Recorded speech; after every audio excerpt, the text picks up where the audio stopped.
Bitcoin is supposed to run on a sort of democratic process aimed at reaching a consensus. But over the last year or so, it's been increasingly hard to find any consensus about what this thing should look like. At the most basic level, the battle over Bitcoin today is about how many transactions should be running through the network. On one side, you have this camp that wants to expand the number of transactions that can go through the network so that anyone can send a transaction over the network anytime, essentially for free. On the other side, you have this camp that essentially wants to keep Bitcoin smaller in order to assure its security and the decentralization of the network. This battle has become a sort of political civil war within the Bitcoin community, where the two sides are really fighting over the fate of what this system looks like.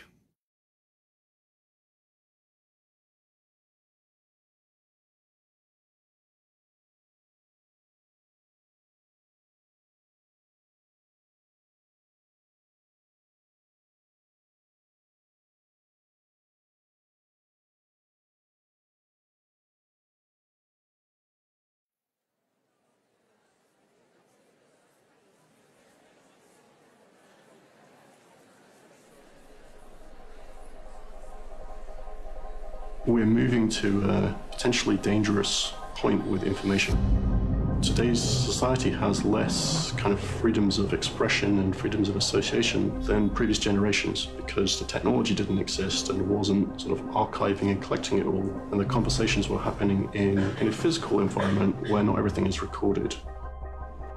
As things move onto the internet, there's sort of this default that everything's being recorded. And you also see this with the sort of reaction to Snowden's revelations that things are actually much more invasive than people anticipated, and international governments are sort of hoovering everything up about all, basically everybody. You don't have to have committed a crime or even be a suspicion of committed a crime. They're just recording it all just in case they ever want to go look through it.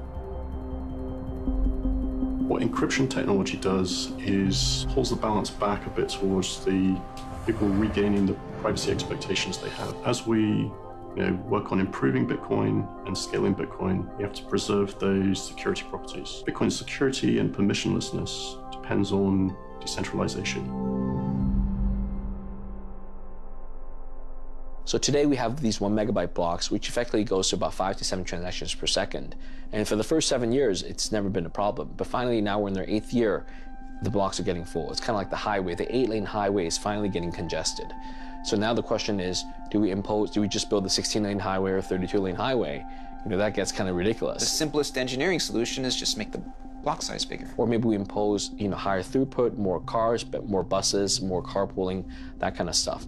So it's going to be a combination of both. The way I see it is not just transporting at the Bitcoin layer, but there'll be additional layers on top of Bitcoin, what we call layer 2 services, whether it's side chains, other technologies like Lightning. So those will solve some of the capacity and transaction problems. These layer 2 protocols are more network efficient. They don't broadcast transactions, they send transactions between the people involved in the payment and maybe routers. And they also improve the speed of the transaction. So the transaction can clear quite instantly, whereas Bitcoin transactions have some kind of trade-off where you might get a 10-minute or 20-minute settlement time, depending on the amount of value. Part of the engineering community thinks that the better solution is to go with what are called off-blockchain solutions, where transactions don't settle on the Bitcoin blockchain, but happen off of the Bitcoin blockchain. There's been a lot of work on that, a lot of innovation on that. I'm actually pretty excited about all of that work.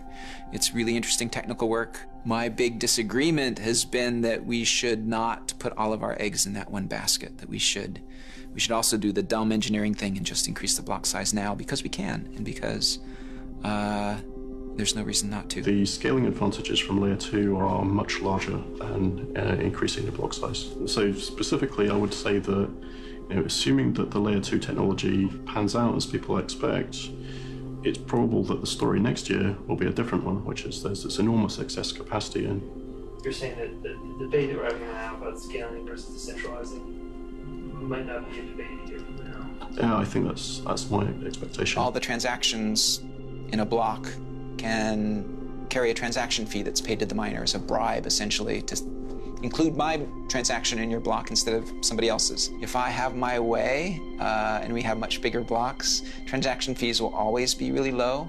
But if you do the math of, millions of transactions in a block, each paying a cent, half a cent in transaction fees, that will more than make up for that decline in the block reward. Opponents who want scaling fast or say we should make the boxes bigger and put in a lot of transactions.